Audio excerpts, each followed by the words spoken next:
주기도문 시리즈 7번째 또 마지막 시간입니다. 지난 6주간 저희는 마태복음에 있는 본문을 통해서 예수님이 가르쳐 주신 기도에 대한 말씀을 함께 보았습니다. 저희가 주기도문으로 기도를 할 때마다 다르지만 1분의 시간이 채 걸리지 않습니다. 아주 짧은 시간에 할 수 있는 기도죠. 하지만 예수님이 가르쳐 주신 이 기도의 깊이는 그 시간에 비할 바는 아닙니다. 저희 공동체 한 분께서 저한테 오셔서 주기도문의 말씀을 생각하시면서 이 기도 하나면 될 것 같다 이렇게 말씀해 주시는 분이 있으셨는데요. 말씀을 공부하면서 저도 예수님의 가르침이 이 주기도문의 가르침이 더 크게 다가오는 시간이었습니다. 이 기도에는 그리스도 안에 있는 충만한 삶을 경험하게 하는 그런 놀라운 가르침들이 있습니다. 우리가 어떠한 삶을 사는가는 하나님의 임재를 경험하는 삶을 사는가 아닌가 이것에 결정이 난다고 볼 수 있는데요.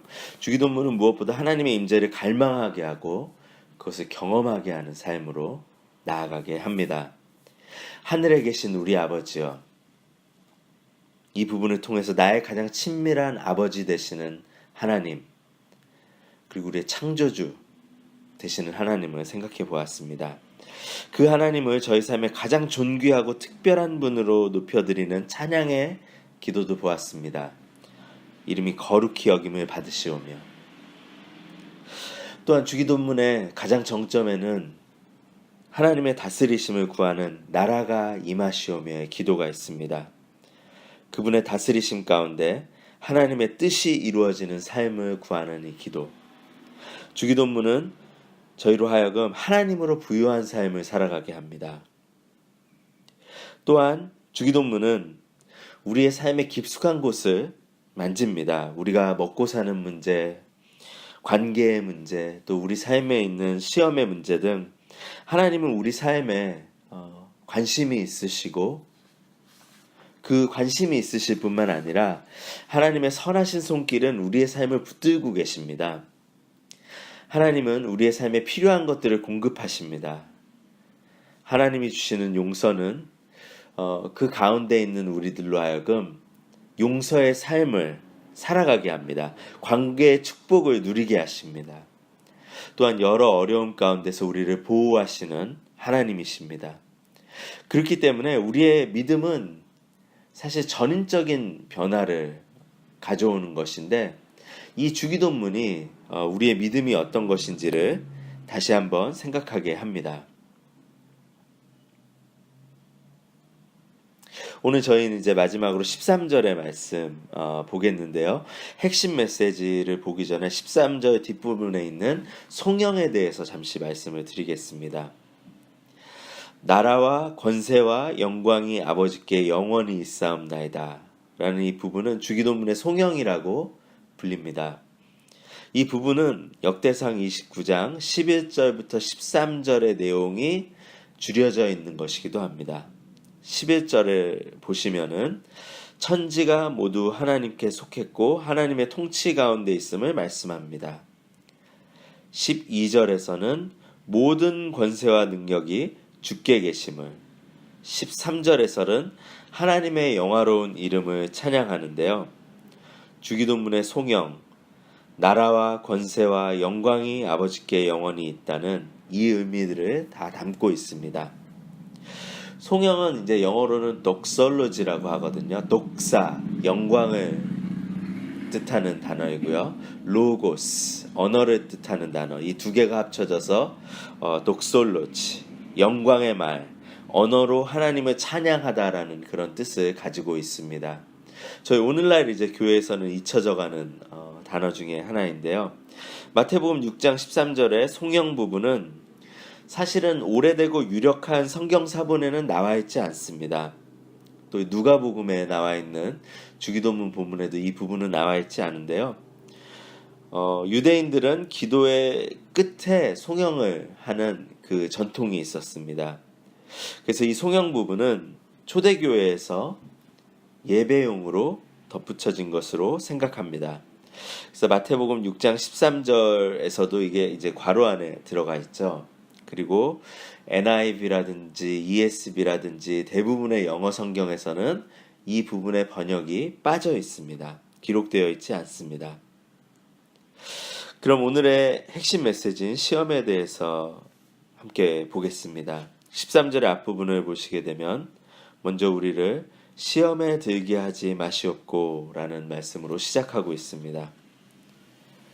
저희가 먼저 이 말씀을 생각할 때 시험이 가진 의미에 대해서 먼저 생각을 해봐야 되는데요. 이 성경에 나오는 시험이라는 단어가 다른 의미로 쓰일 수가 있습니다. 이 13절에 쓰인 헬라어 원어는 페이라스몬이라는 단어인데 두 가지의 의미를 가질 수가 있습니다. 첫 번째는 하나님께서 우리 삶에 허락하시는 믿음의 시험, 시련과 고난, 이것을 뜻할 때 이 시험이라는 단어로 이야기합니다. 욥이 경험했던 시험과 같은 것이죠.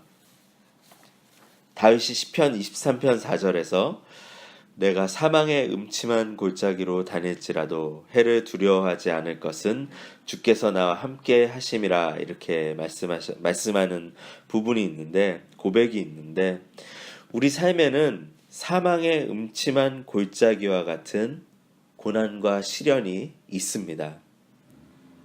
하지만 다윗의 고백처럼 하나님은 저희와 함께 하십니다. 우리를 돌보시고 저희를 인도하십니다. 첫 번째로 시험이란 단어에는 믿음 안의 고난과 시련의 의미를 가질 수가 있습니다. 또 다른 시험의 의미, 시험이라는 단어가 가진 의미는 우리 삶에 찾아오는 유혹입니다. 오늘 본문에서 나온 시험은 이 유혹의 의미를 가지고 있다고 볼 수 있습니다. 왜냐하면 뒤에 따라오는 단어인 들게 하지 말다라는 단어는 그 속에 끌어들인다, 또한 그 속에 빠지게 한다라는 뜻이 있기 때문입니다. 즉, 유혹에 빠지지 않게 해주세요 라는 청원입니다. 그래서 영어 번역본, 오늘 저희가 보는 번역본을 보면은 Lead us not into temptation, 유혹을 뜻하는 temptation이 사용되었습니다. 유혹을 생각할 때 한 가지 중요한 사실이 있는데요. 하나님이 우리를 유혹하시지 않는다는 것입니다. 야고보서 1장 13절과 14절의 말씀입니다. 이 말씀을 보시면은 사람이 시험을 받을 때 내가 하나님께 시험을 받는다 하지 말지니 하나님은 악에게 시험을 받지도 아니하시고 친히 아무도 시험하지 아니하시느니라. 오직 각 사람이 시험을 받는 것은 욕심에 이끌려 미혹됨이니라고 말씀하고 있습니다. 이 야고보서 1장 13절 14절에 나오는 시험이 바로 유혹을 뜻하는 템테이션의 의미를 가지고 있습니다. 하나님은 저희를 유혹하지 않으십니다. 저희를 유혹하는 것은 사단의 일입니다. 그래서 마태복음 6장 13절에서는 시험에 들게 하지 마시옵고 후에 다만 악에서 구하시옵소서라는 말씀이 함께 나옵니다. 사단에게서 오는 이 유혹은 저희에게 유익이 없습니다. 사단은 저희를 넘어뜨리기 위해서 유혹합니다. 저희가 사단의 존재 자체를 생각하지 않을 수 있는데 성경은 사단의 존재를 분명히 알려줍니다. 사단은 하나님을 대적하려는 존재입니다. 사단은 전능한 존재가 아니지만 한 가지 잊지 말아야 하는 것은 저희 삶에는 사단의 유혹이 계속해서 찾아온다는 것입니다. 사단이 직접 우리를 유혹할 때도 있지만 세상에 구축해 놓은 악한 가치를 통해서도 저희를 유혹하고 있습니다.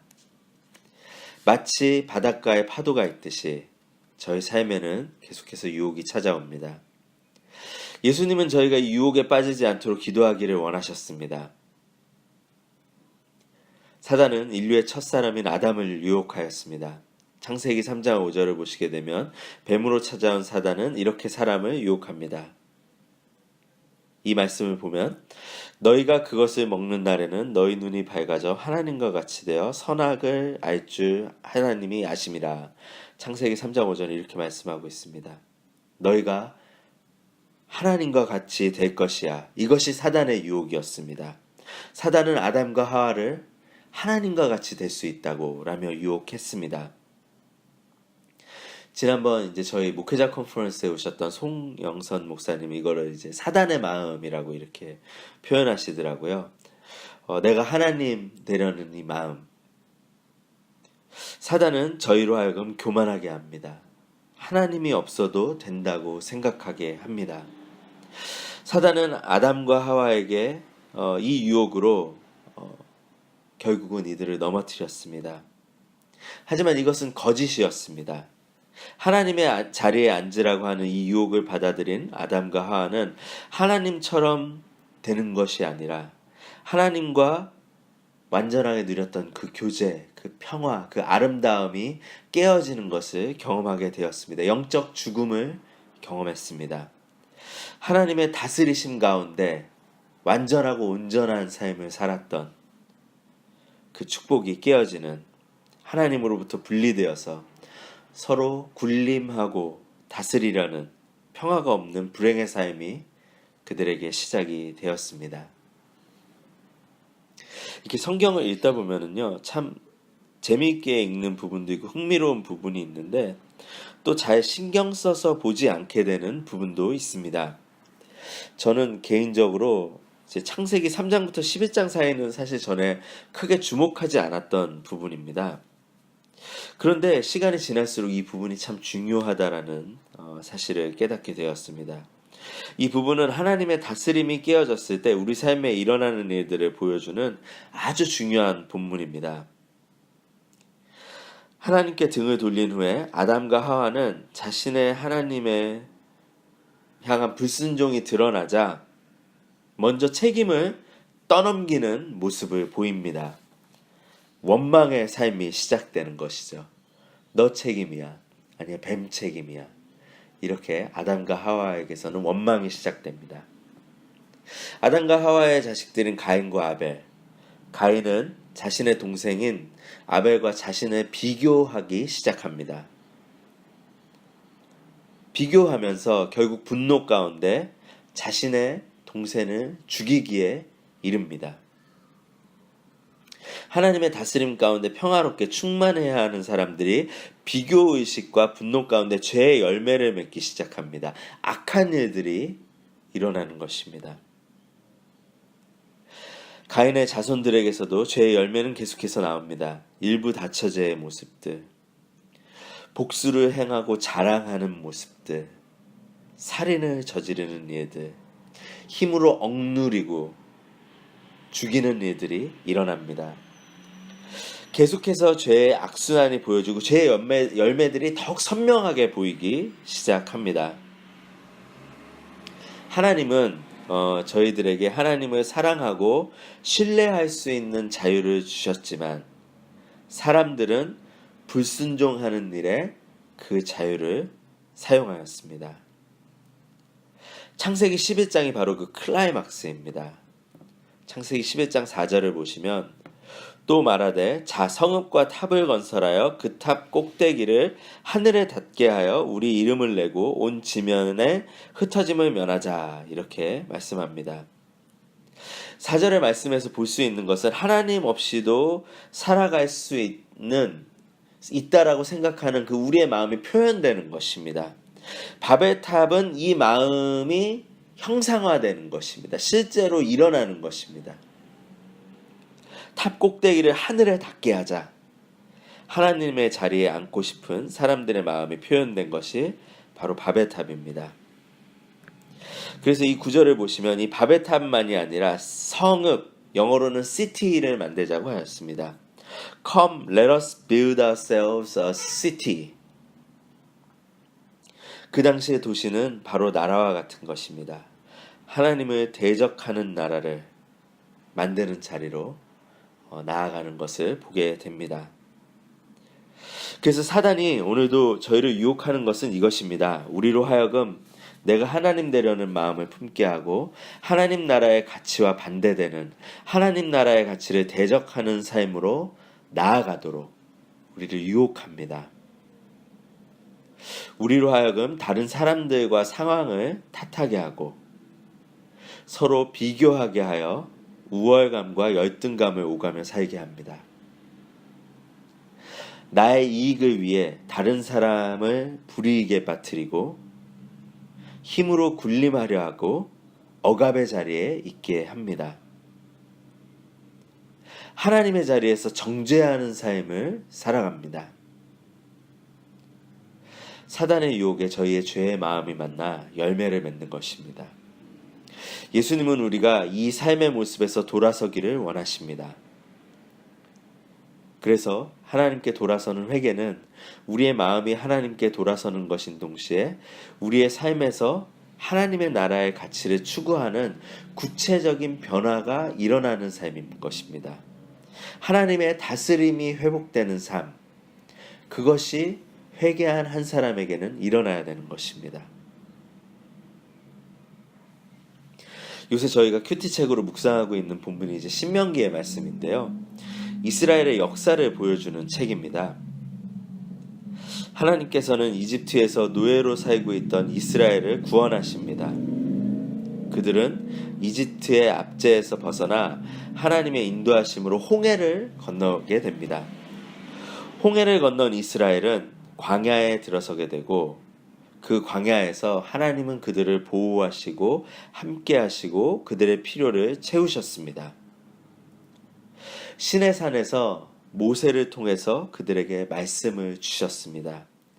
그들을 지켜주고 보호해줄 하나님의 말씀. 약속하신 가나안 땅에 도착했습니다. 그 땅을 이스라엘 백성에게 주셨습니다.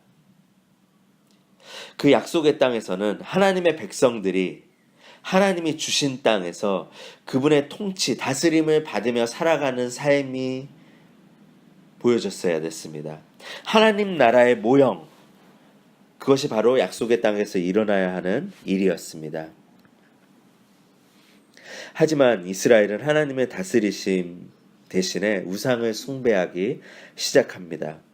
자신들의 계획과 욕망을 채워줄 우상을 숭배함으로 사단의 영향력 가운데 살아갑니다. 사단의 영향력 가운데 죄와 죽음의 올가미가 씌워지는 다시 한번 노예와 같은 삶을 살아가게 됩니다. 저희가 보고 있는 마태복음은 유대인들을 위해서 쓰여진 복음서인데요. 이 어두운 이스라엘의 역사를 예수님께서 어떻게 완전하게 성취하시는지를 의도적으로 보여줍니다. 마태복음 1장을 보면은 예수님께서는 아브라함과 다윗의 자손 이스라엘의 한 명으로 태어난 것을 그 가운데서 메시아로 태어난 것을 1장이 보여줍니다. 2장에서는 예수님께서 헤롯의 압제를 피해서 이집트에서 시간을 보내시다가 출애굽을 하는 그 말씀을 저희에게 보여줍니다. 계속되는 마태복음 3장, 예수님께서는 공생애를 시작하실 때 세례를 받으시는데 그 세례를 받으시면서 예수님께서 물을 통과하십니다. 이스라엘이 홍해를 그 물을 통과했던 것처럼 예수님께서도 물을 통과하십니다. 그 후에 바로 예수님께서 펼쳐지는 것이 광야에서의 40일의 시험입니다. 이스라엘이 40여 년간 광야에서 넘어졌던 그 시험들, 예수님께서는 사단의 유혹에 넘어지지 않으시고 온전한 순종의 모습을 보여주십니다. 하나님의 말씀으로 이것을 이겨내는 모습을 보여주십니다. 그것이 마태복음 4장의 첫 부분입니다. 마태복음 5장부터 7장까지는 저에게 잘 알려진 산상수훈의 본문입니다. 저희가 보고 있는 말씀도 그 부분인데요. 시내산에서 모세가 하나님의 율법을 이스라엘 12지파에게 전했던 것처럼 예수님은 산에서 12제자들에게 천국 시민의 도를 가르치십니다.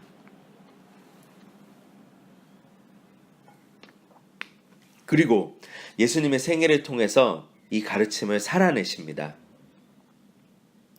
죄 가운데 억눌린 사람들, 그 사람들에게 찾아가셔서 복음을 전파하시고 죄사함의 그 복음을 통해서 사람들을 자유롭게 하시고 영생을 얻게 하십니다. 예수님은 사회의 약자들을 계속해서 찾아가셨습니다. 아래로 아래로. 아무도 찾지 않는 사람들, 나병 환자와 같은 사람들, 귀신 들린 사람들, 이 사람들에게 찾아가셔서 그들의 삶을 다시 한번 새롭게 하십니다. 영적 교만에 병든 종교 지도자들과 바리새인들에게는 하나님의 분노를 드러내십니다. 하나님에게 가까이 오지 못하게 하는 그 영적 교만의 가르침들을 예수님은 대적하십니다. 계속해서 예수님께서는 땅끝까지 나가시며 그 하나님의 회복의 사역을 하셨습니다. 그 삶을 보여주셨습니다. 이스라엘이 약속의 땅에서 살아내지 못했던 하나님 나라의 그 모습들, 예수님은 그분의 가르침을 통해서 우리에게 이 하나님 나라의 복음을 알게 하셨고 예수님의 생애를 통해서 그 하나님 나라의 삶을 보여주셨습니다.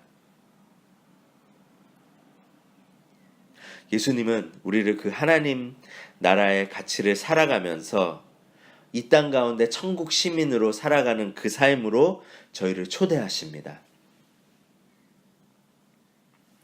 저희의 믿음은 예수님을 믿는 것입니다.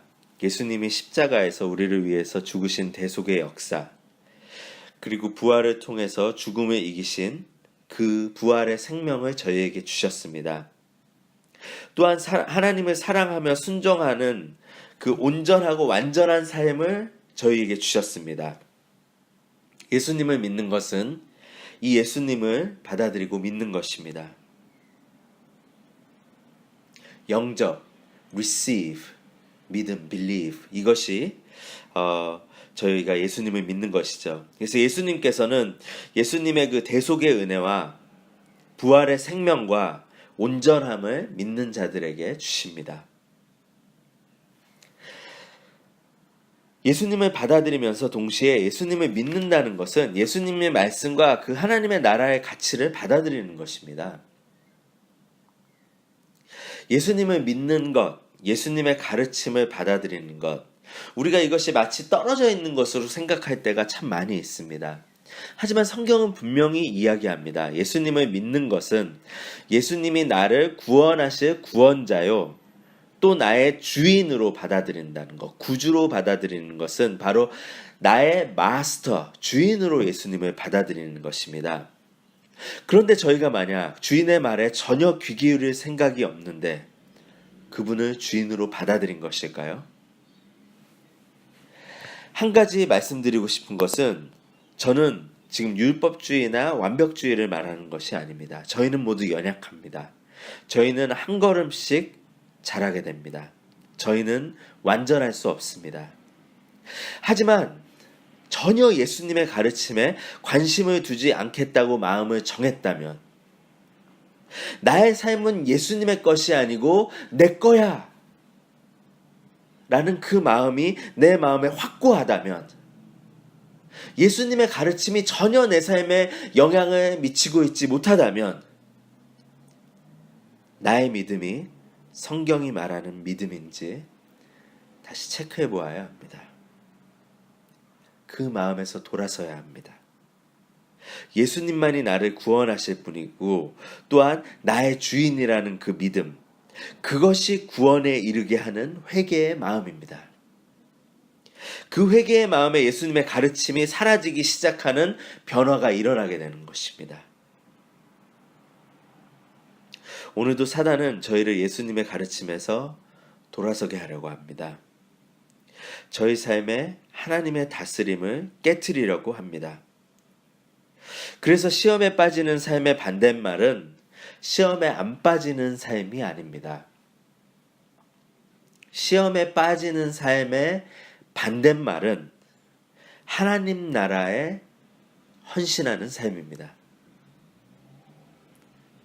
나라가 임하시오며와 시험에 들게 하지 마옵소서. 이 두 기도는 서로 상호 보완적인 기도입니다.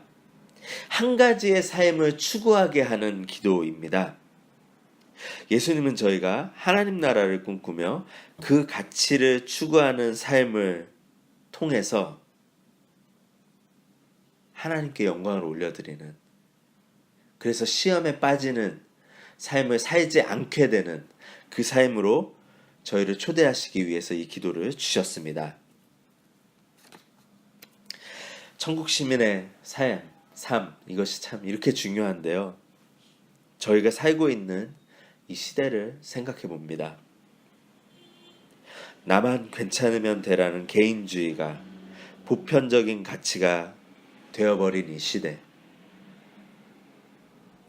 물질 만능주의가 도저히 없어질 것 같지 않은 이 시대. 너무나 견고해서 그것을 붙들지 않으면 바보가 되어버리는 이 시대. 최소한의 도덕의 선이 무너지고 있는 이 시대. 우리가 살고 있는 이 시대를 생각해 봅니다.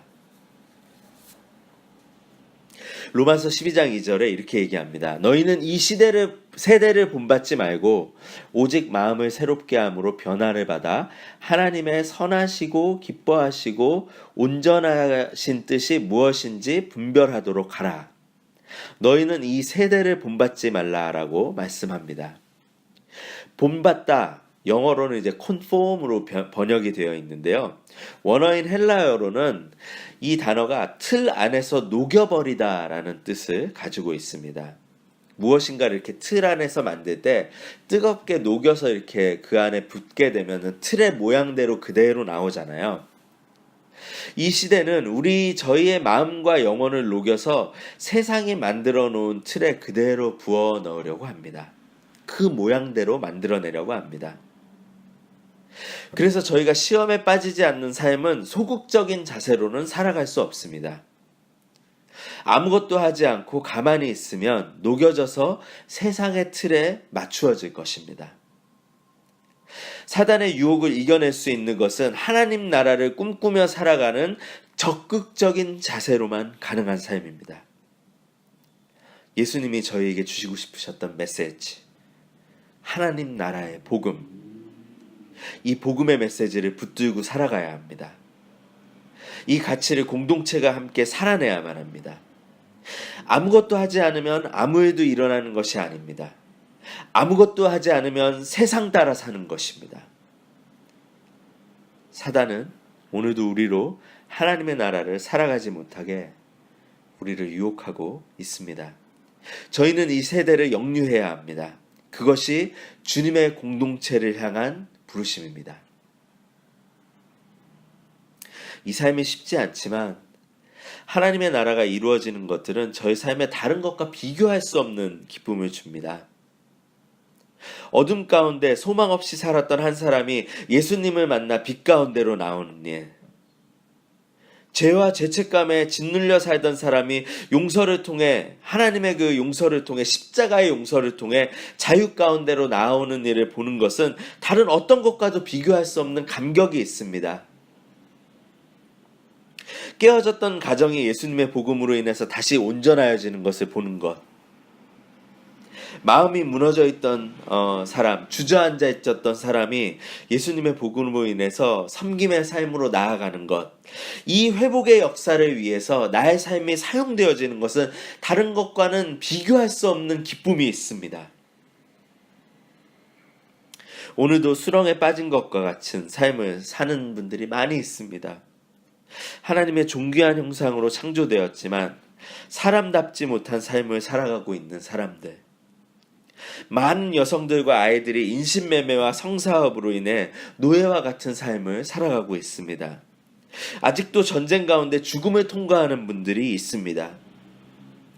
우리의 동포인 북한의 형제들은 아직도 너무나 큰 어려움 가운데 있습니다. 그들이 다시 한번 존귀한 삶을 살 수 있도록 하나님의 정의가 실현되는 것을 위해 사는 삶은 위대한 것입니다. 고귀한 것입니다. 앞으로 내가 영원하게 살아가게 될 완전한 하나님의 나라, 그곳을 꿈꾸며 오늘 이 땅에서 그 삶을 살아가는 삶. 그 삶은 사단의 유혹을 무참하게 짓밟아 버리는 능력이 있습니다. 주님은 그 삶으로 저희를 부르십니다. 저희 공동체가 하나님의 나라를 위해서 헌신해야겠습니다. 하나님의 통치하심을 이 땅 가운데 드러내야겠습니다. 그때 하나님의 뜻이 저희 삶 가운데 이루어질 것입니다. 예수님과 동행하는 삶을 살아가게 될 것입니다. 우리 안에 성령 하나님께서 능력으로 함께 하실 것입니다. 주기도문 시리즈를 마치겠습니다.